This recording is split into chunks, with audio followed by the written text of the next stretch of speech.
Allah subhanahu wa ta'ala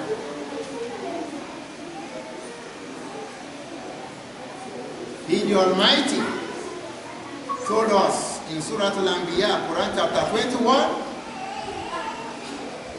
in verse 30 of it, وَجَعَلْنَا مِنَ الْمَاءِ كُلَّ شَيْءٍ حَيٍّ. He said that He has provided for us water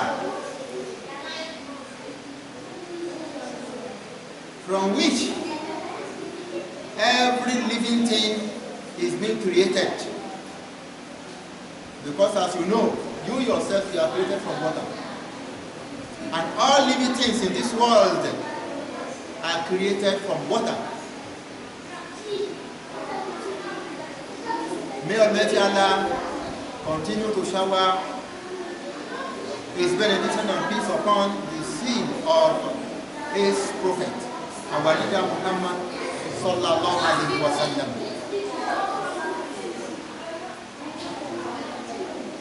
My people, dear Muslim brothers and sisters, let us continue to fear Allah subhanahu wa ta'ala. Today's khutbah is about the water that is truly good for worship, either for ablution or for the ritual bath. You are to know that Allah subhanahu wa ta'ala created 7 firmaments of the sky above us. And He informed us that even this ground, this land, the earth, is also made to be 7 in number. Either they were to the size of each other or under each other. But they are also 7 in number.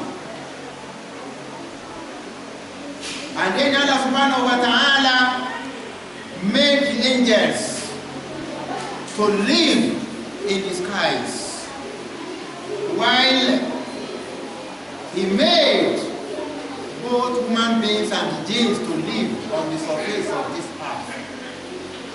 And then Allah subhanahu wa ta'ala sends rain from the cloud which He created in between the sky and the earth to always fall on our earth.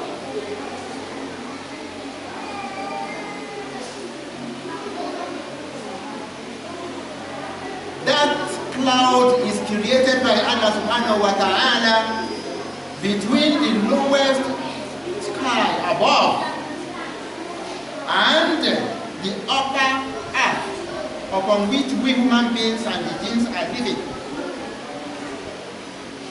And then He the Almighty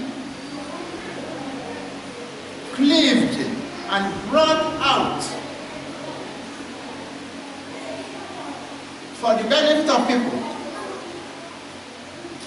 oceans, seas, rivers, and also many streams of water that are flowing for your benefit. With that, human beings and their animals are able to live fine using the different types of water. Because Almighty Allah says in Surah Al-Furqan, Quran chapter 25 and verse 48, وَأَنزَلْنَا مِنَ السَّمَاءِ مَاءً طَهُورًا, that He has always sent down from above clean water, pure water. And then with that water, Allah subhanahu wa ta'ala make it possible for trees and fruits to germinate for our own use and for the use of our animals.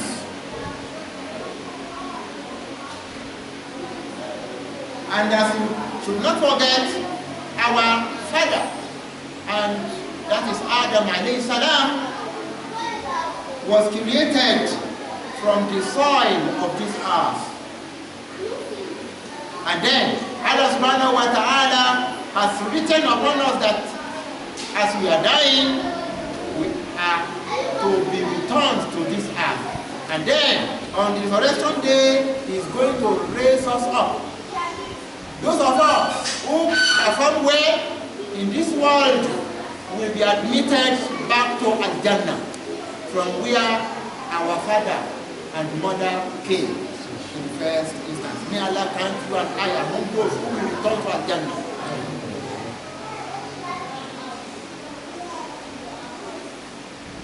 O servants of Allah, these days that rain is falling, people are making a lot of questions just because we have floods elsewhere. There are also swamps, and there are lakes, as well as there are dams in so many places.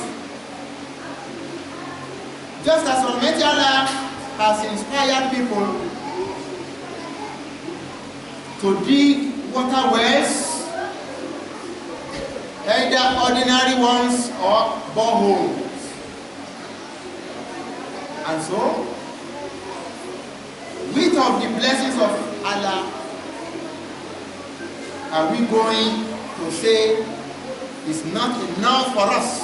Allah loves us. It now remains for us to love ourselves. It has been reported in an hadith that someone threw a question to Prophet Muhammad sallallahu alaihi wasallam, saying, "Inna narkabul bahr." We do travel by sea. Wa nahmilu ma'ana al-qalila min al-ma', and we carry little water with ourselves when we want to travel by sea. فَإِنْ تَوَدَّعْنَا بِهِ عَطَشْنَا.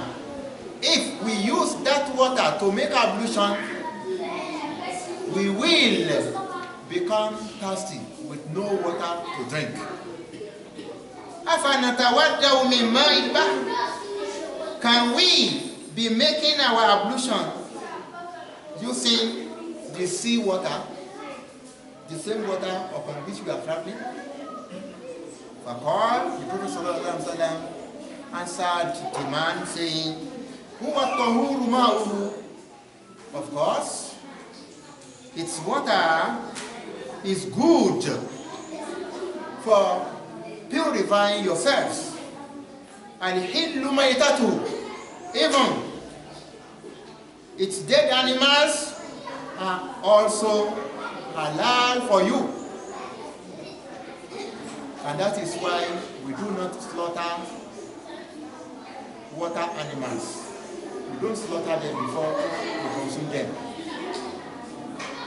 They are not meant for slaughtering. Unlike wild animals that are in the bush or living with us, those domestic ones. That hadith has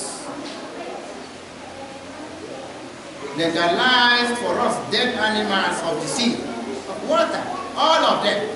And that one is an explanation from Prophet Muhammad sallallahu alaihi wasallam to what Almighty Allah revealed to him in Surah Al-Ma'idah, Quran chapter 5 in verse 96. وَحِلَّ لَكُمْ صَيْدُ الْبَحْرِ وَطَعَامُهُ. It is allowed for you to hunt the sea animals and also any food that is coming from the sea is lawful for you. Mata'an lakum wa lisayyara, for your benefit and for the benefit of the travelers. Well, I know that many of us have never traveled by sea. but we do see people who travel by sea. The question that now comes from people is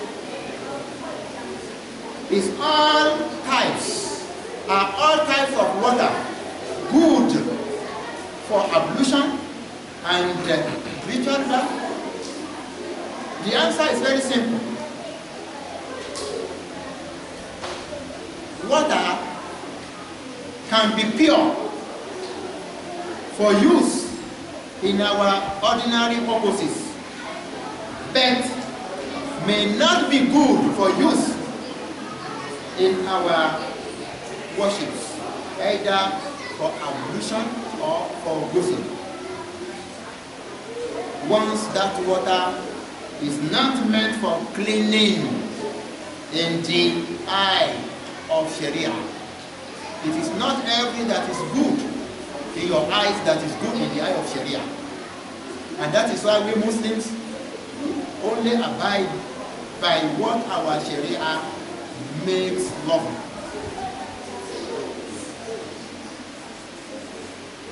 The water that will be absolutely good for purifying ourselves is the one that remains on its original nature, inasmuch as its three qualities don't change. Three qualities of water: its color. Water should be colorless. Its taste. You should not taste, you should not put water on your tongue and then feel as if it is salty or something like that.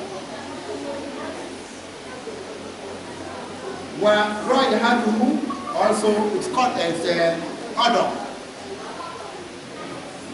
If there is bad odor from water, you should not use it for making ablution or ghusl, because it means that something alien, something that is alien, has mixed up with it, so you cannot use it for ibadah. Even if the same water you are talking about is the one that has fallen from the rain from above, or it is the one that is from your well, once it is contaminated, you cannot use it for ibadah. That is it in our religion. Those who are living in cities, especially metropolitans, do not have problem with good water for washing. But those who are in remote villages are having great problem. Even as you are in FCT Abuja now, if you go to a place like Abuja, you see the way some people are suffering to get water there. When you are traveling in your vehicle, you see some of them in the gutter, trying to sieve water from the gutter as you are traveling. So, they have a lot of problems. And that is the way people in remote villages are living. Unlike those of us who are in cities and metropolitans, and we have pipe-borne water provided by the government, or we have wells we dug or borehole that we provided for our use. It is because of this that our fuqaha, our jurists of fiqh, have different opinions as to whether you can use some of those water in your wudu and ghusl or not. Once something has mixed with the water. And as you know, you are not to use soft drinks, honey, yogurt, milk, and even if the bottled water or the so-called sachet water that we call pure water, if it is contaminated, you cannot use it in ablution. As for alcoholic drinks, so far we all know that those ones are haram for us, so there is no question of whether you can use beer and the likes of it for ablution, because they are haram. Anything that is haram should not be used in worshiping Allah subhanahu wa ta'ala. Let's forget to say sallallahu alayhi wa sallam. May Allah continue. Bless the Prophet, his wives, and his companions. May Almighty Allah reward them for the good things that they have done for this religion. And may Almighty Allah also have mercy upon our scholars who taught us what is good and what is bad, so that we will perform this religion in the way that Almighty Allah loves, not the way that we want. Because as we are still saying all this, some people will say it is what is available that I will use. Well, that is left for you. If you like, urinate and then use your urine. It is left for you. We, the scholars, will tell you what is right to be done. May Almighty Allah continue to increase us in knowledge. May He enable us to always do what is right. Someone to say Amen. Because I believe that all of us here, we always like to do what is right to be done. May Almighty Allah enable us to do what is right. May He reward us as we are doing what is right. Amen. Summa Amen. Summa Amen. Rise up now. Let us observe our dinner.